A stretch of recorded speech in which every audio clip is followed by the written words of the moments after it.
Levitico 20.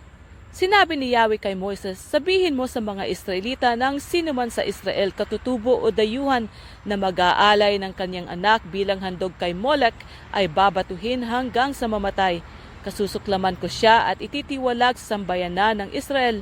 Dahil sa kanyang ginawa, dinungisan niya ang banal kong tahanan at nilapastangan ang aking banal na pangalan. Kapag ipinagwalang bahala ng mga taong bayan ang ganoong kasamaan at hindi nila pinatay ang gumawa niyon, kasusuklaman ko ang taong iyon at ang kanyang sambahayan. Ititiwalag ko rin sa sambayanan ang mga sumasamba kay Molek. Ang sinumang sumasangguni sa mga kumakausap sa mga espiritu ng mga namatay na o sa mga manghuhula ay kasusuklaman ko at ititiwalag sa sambayanan. Ilaan ninyo sa akin ang inyong sarili at magpakabanal kayo sapagkat akong si Yahweh ang inyong Diyos. Ingatan ninyo at sundin ang aking mga tuntunin. Ako, si Yahweh, inilalaan ko kayo para sa akin. Ang sinumang magmura sa kanyang ama at ina ay dapat patayin. Mananagot ang sinumang lumait sa kanyang ama at ina. Ang lalaking mangangalunya sa asawa ng iba ay dapat patayin, gayon din ang babae. Inilalagay sa kahihiyan ng isang lalaki ang kanyang sariling ama kung siya nakikipagtalik sa ibang asawa nito.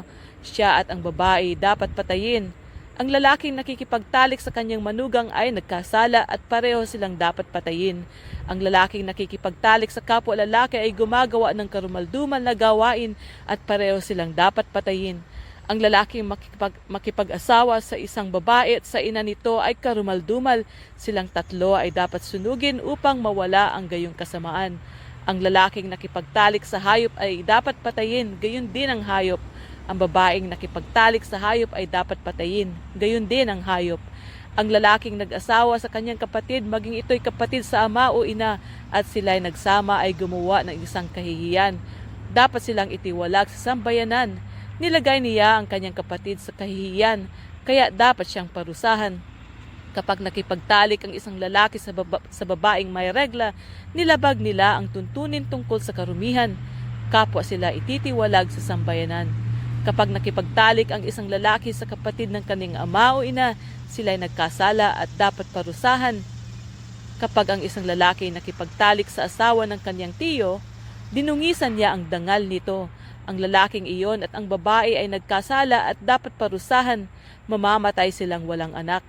Kapag kinasama ng isang lalaki ang kanyang hipag, dinungisan niya ang dangal ng kanyang kapatid, mamamatay silang walang anak. Sundin ninyo ang lahat ng utos at tuntunin ko upang hindi kayo mapalaya sa lupaing pagdadalhan ko sa inyo. Huwag ninyong tularan ang gawain ng bansang pupuntahan ninyo sapagkat iyon ang dahilan kaya ako sila itinakwil. Ngunit kayo'y pinangakuan ko na ibibigay ko sa inyo ang kanilang lupain, isang lupain na mayaman at sagana sa lahat ng bagay. Ako si Yahweh, ang inyong Diyos. Pinili ko kayo sa mga bansa, kaya dapat ninyo makilala ang marumi at malinis na mga hayop at ibon. Huwag ninyong dudungisan ang inyong mga sarili sa pagkain ng mga hayop at ibong ipinagbabawal ko sa inyo.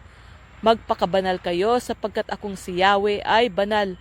Kayo'y pinili ko sa gitna ng mga bansa upang maging akin. Sino mang kumakausap sa mga espiritu ng mga patay na o mga manghuhula, maging lalaki o babae, ay babatuhin hanggang sa mamatay. Sila na rin ang may kagagawan sa sarili nilang kamatayan.